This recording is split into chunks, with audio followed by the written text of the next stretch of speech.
енді жаңа құрбы досымыз айтып кетті ғой, расында да бұл жерде мынау біздің қазақтың дәмі жаңағы салмалды осы жерде жылқыны осы жерде ұстап, жылы қалпында сағат 8-де, 10-да, 12-де, 2-де, 4-де, 6-да жылы саумал шабасыздар.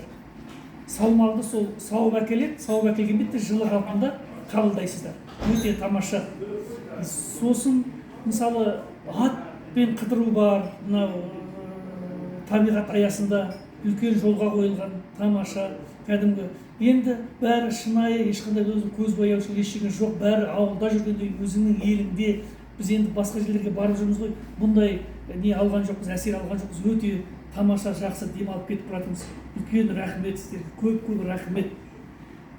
Осылай өсіп, дамып, бұдан да жоғары дәрежеге жете берулеріңізге тілектеспіз.